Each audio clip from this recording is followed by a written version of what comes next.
December 2nd, 2011.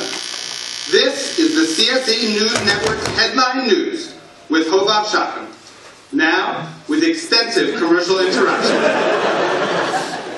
Good evening. We now break for a commercial. A new approach to sorting, you'll never guess how it works.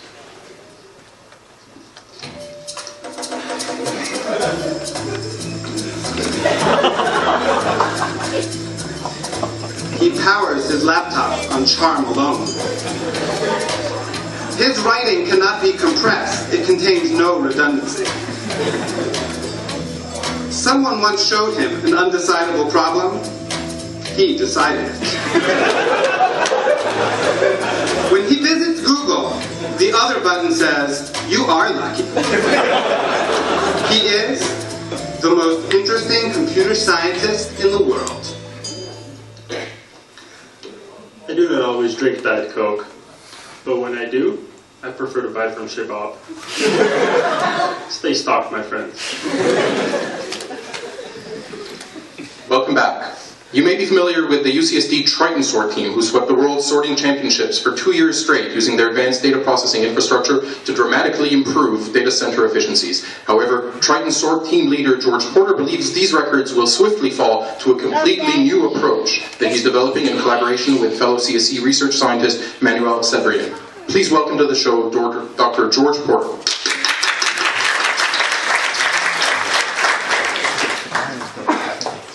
Thank you for joining us, George.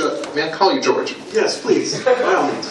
So, what is this new idea that you and Manuel have been working on? It seems an odd match, you being a low-level systems guy and Manuel focusing on the interaction of computing and social science.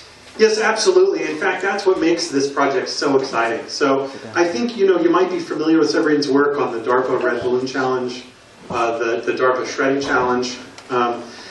These kind of exciting things have been, we've looked at these kind of problems, but we're kind of taking a different direction, and we're looking at how we can address these low-level systems problems.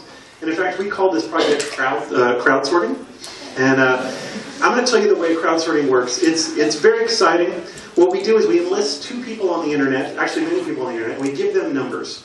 They're going to sort the numbers at home, picking the one that's larger. They're going to send it back to us. You can kind of think of this like sorting at home. And what's really great about this operation is it's ideally suited to about 95% of the world's population. We figure that number of people can compare 2 numbers and figure out which one's bigger. And so, if you just work that out mathematically, that's 7 billion people. 95% of that's a very scalable solution. And the other exciting thing about this is we don't even waste a single CPU cycle, so it's completely efficient, 100% efficient. Yeah. And it's just great. And the future is just, there is really no end to where we can go with this. I mean, we're starting to do some research now within the group. It's very preliminary, but I think what we're going to do is start relying on chains of humans who are going to pass these numbers back and forth, and we're going to implement MapReduce on top of the system. And in fact, we even see a completely new research direction, which is going to obviate the use of data centers. And we're going to instead have warehouses full of people who are going to meticulously write out onto pieces of paper different pieces of data and exchange them with each other. And so, for all of those reasons, I think we're completely excited about this new research direction. Wow, thank you, George. That sounds fantastic. We now take a regularly scheduled commercial break.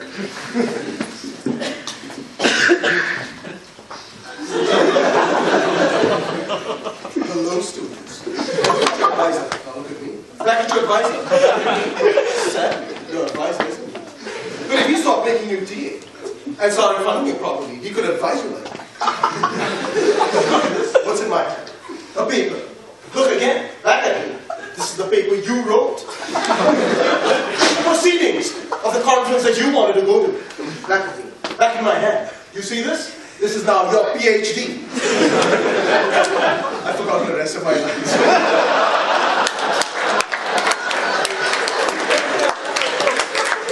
Anything is possible when your advisor can fund you, like me. I have a grant.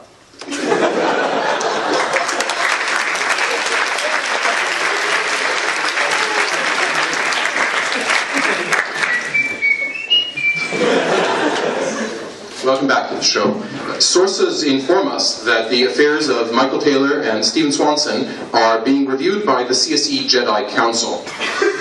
There have been concerns that their obsession with so-called dark silicon will only lead to tragedy.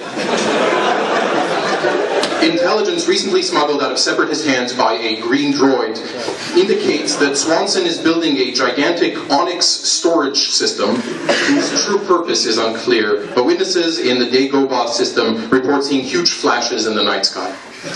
Attempts to reach Taylor or Swanson were unsuccessful. It is now time for our break, but when we return, insight into the recent San Diego blackout.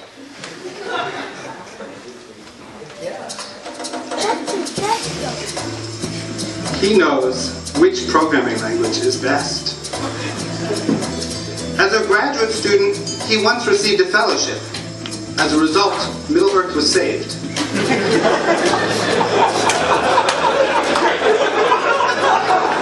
Pandora cannot recommend any music to him because he is not like anyone else. He knows all of the members of Anonymous personally. He is the most interesting computer scientist in the world. I do not like everything, but when I do, it's in the real world. Stay social, my friends.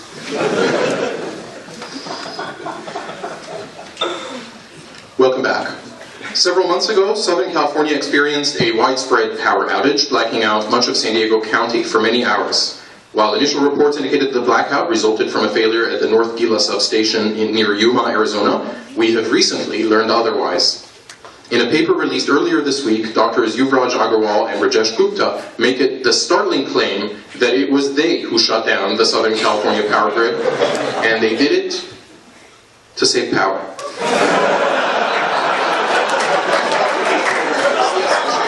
Dr. Rajesh Gupta.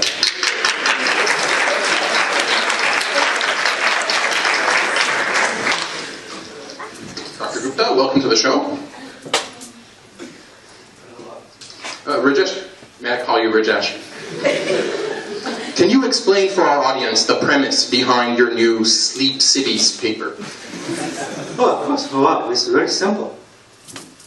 Cities consume power, lots of power. And this power is wasted. Much of it wasted on activities that are not advancing in productivity, in useful work. While some effort has been done to make some city elements power proportional, but there are fixed energy costs. And those costs are sustained regardless of the use.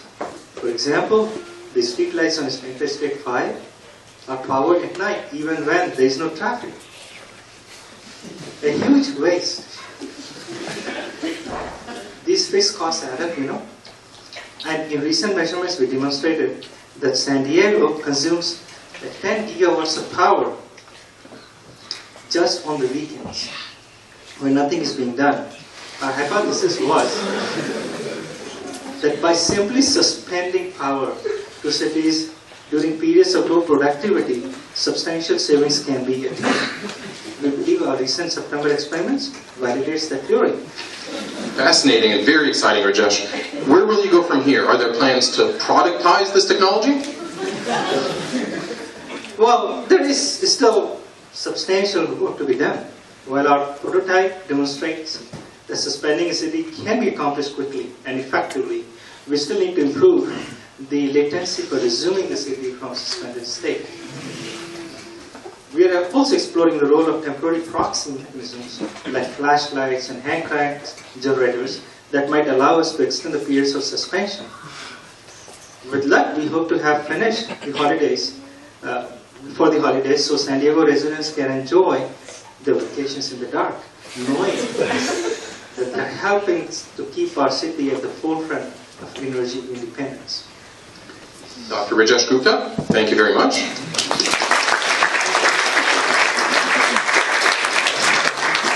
When we return from our commercial break, I'll introduce a surprise special guest, a new UCSD Chancellor, and see where they stand on today's issues and UCSD's path forward.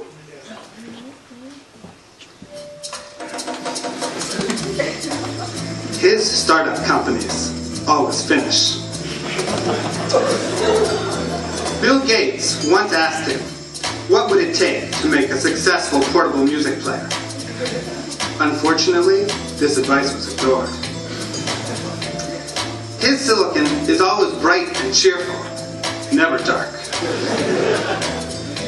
His recommendation letters contain only a single word, yes or no. And now, the most interesting computer scientist in the world on blogging. No.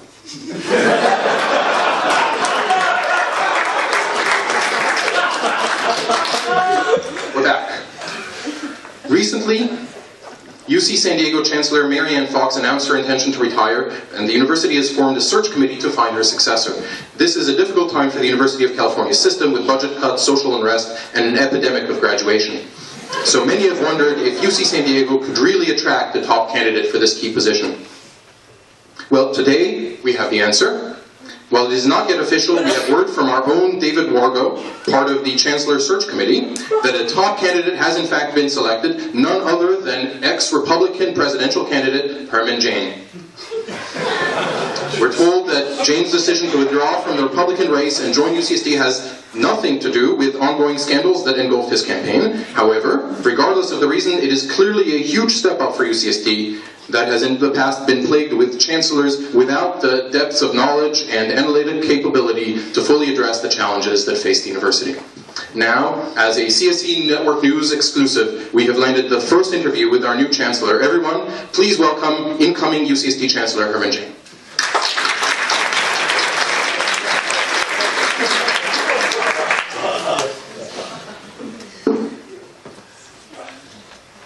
Herman Jane, thank you so much for joining us. It's my pleasure. So, Herman, may I call you Herman? The university has taken a number of controversial positions this year, and the campus community is interested to hear how you stand on these issues. To start, do you agree with the position of CSE Chair Gupta on dogs in the computer science department?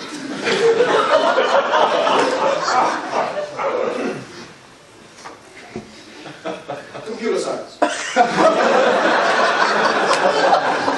CSE Chair Gupta.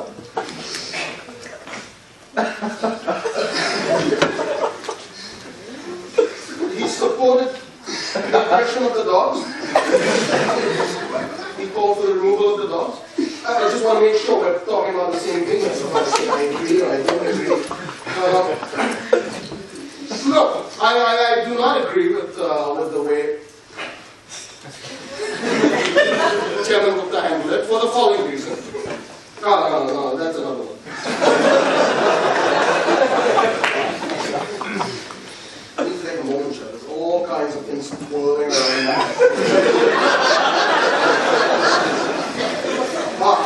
So, before I go on about it, what precisely are you asking me about?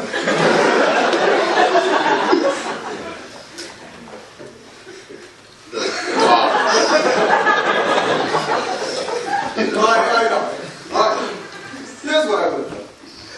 I would have done a better job of determining what the opposition is.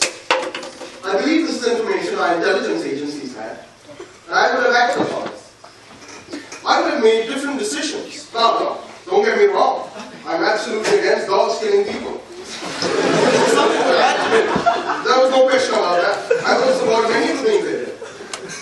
But I would have gone about assessing the situation differently. We may have come to the same conclusions. In the end, we may have come to the same place. You know what I'm saying?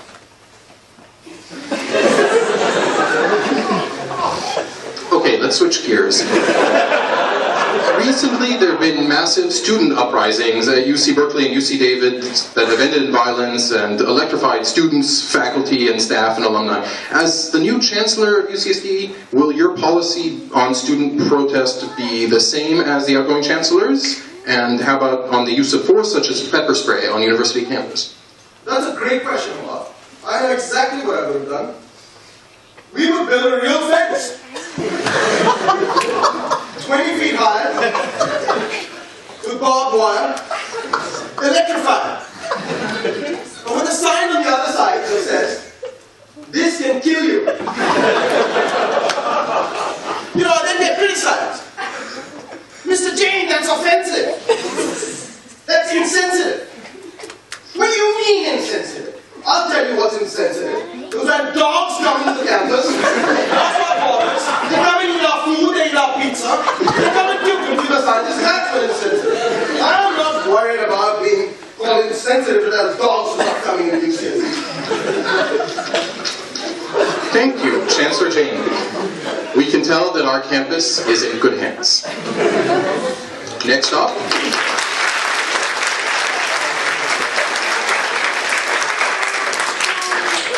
Next up, Inside Bobgate, when we return.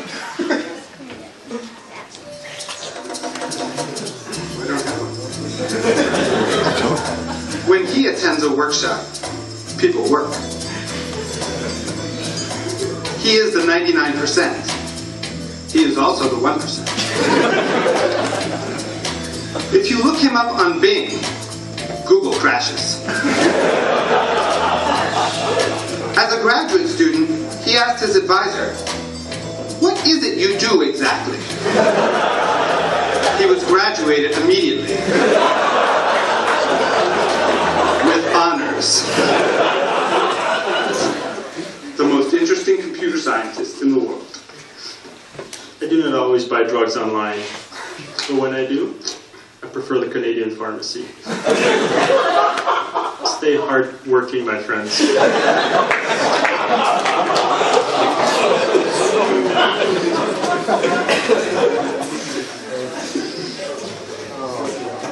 Welcome back. Today, the U.S. Department of the Treasury's Financial Crimes Enforcement Network recently released a statement concerning the irregularities around the UCSD Shea Bob Fund.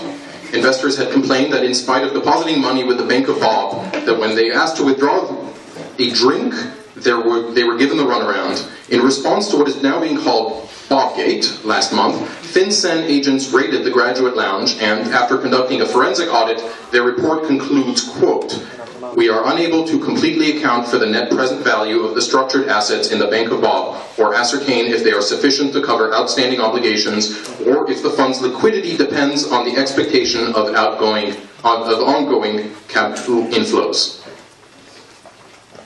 In layman's terms, they are accusing Shea Bob of running what could be the largest Ponzi scheme ever seen on a UC campus.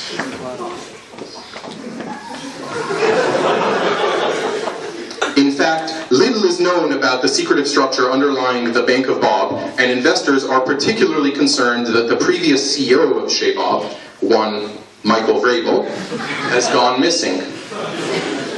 However, lawyers for Bank of Bob repudiate these claims and say that the company alone should not be blamed for these problems, and that the customers bear some of the responsibility too, said current Shea Bob CEO Neha Chatra.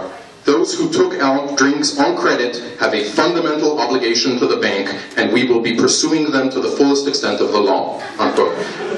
However, in a candid comment, current Chief Operating Officer Tristan Halverson revealed that the true problems with Shea Bob are not of liquidity, but the bank's relationship with organized labor, or, as Halverson put it, quote, "the complete lack of any organized labor to help with restocking."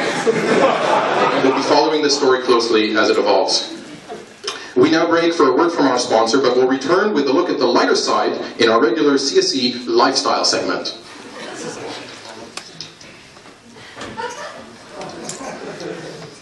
Opulence. I hazard. So I like the best. This one. But I also like savings the privacy. So when Steph and Savage tell me I can have homepage on CSD department website, I jump in it.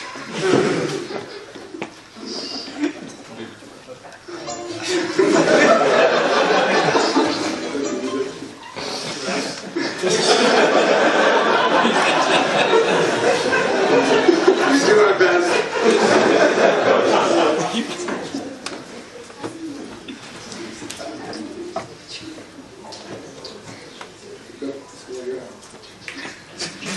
And now, for our lifestyle segment, the hipster avant-garde is turning to 90s technology for inspiration, but not everyone in the anti-bubble, low-core, nerdgeist, emo grizzle subculture agrees on how far the pre-boot should go. We're joined by George Porter, leading proponent of the new core lifestyle, and Kirill Evchenko, who argues that his true core sensibilities are the real old school of computer shit. George, tell me about new core. Oh, it's fantastic. So what we're really doing is we're reclaiming the whole ethos of the dot-com era, the kind of late 90s time period. That looks like an Apple shirt you're wearing? Oh yeah. Oh yeah. Is not ironic. That's right. This is the first Steve Jobs, not the after he got back Steve Jobs. Much cooler. Apple School, if you like mainstream. This year, ask the networks. So obscure you probably never even heard of it. Whoa, what do they do? They don't exist anymore. Very obscure.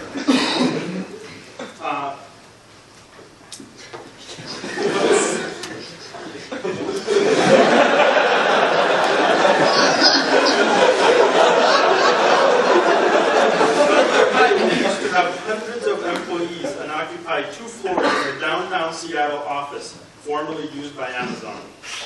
Wow, what happened to them? Well, once the $18 million of venture capital ran out, the company collapsed. The top executives are now rotting away at universities.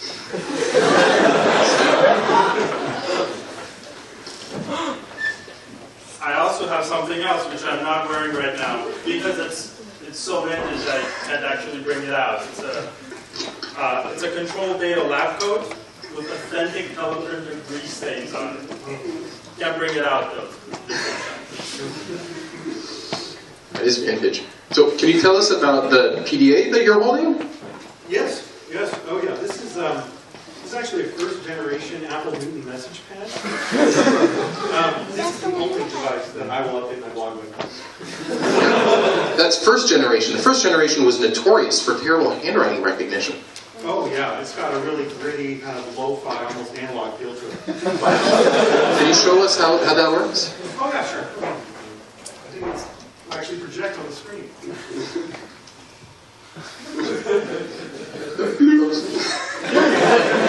Right, it works. I'll post that right now. So, Kirill, do you agree? Okay, yes. Do you agree that this is like the new iPhone killer? Well, I use the HP Pocket PC 100LX.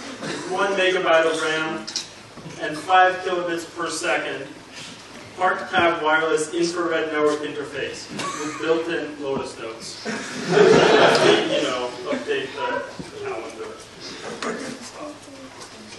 How long did it take you to adapt to such a severely constrained device? Not very long, actually. I used to have a Windows phone before this. Thank you both, Kirill and George. That's it for the CSE Network News for December 2nd, 2011. Please join us next year when we present our investigative reporting on Wanwaizu's previous life of crime and looking at a new UC edict to charge tuition to machine learning algorithms. Happy holidays, good night, and now we close with a final word from our sponsors.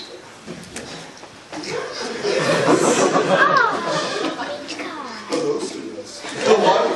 Fantastic. Does your advisor look like me? No. Can he advise like me? Yes.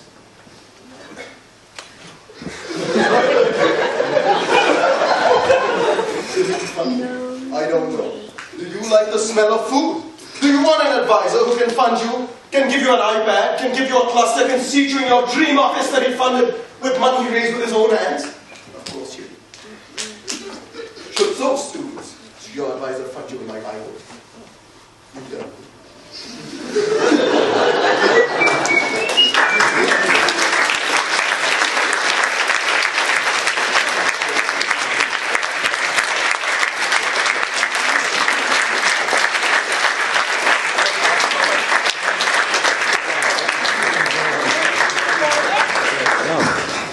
Entertainment, and before we go, okay, great. I would just like to first take this opportunity to thank Jennifer Polstead. I don't know, where's Jennifer? In the back. Jennifer.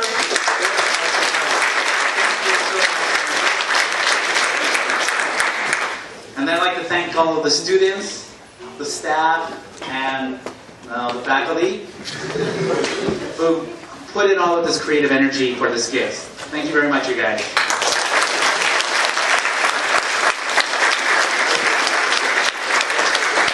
And then finally, thank you all for showing up. It was great to see you, and everybody have a wonderful vacation.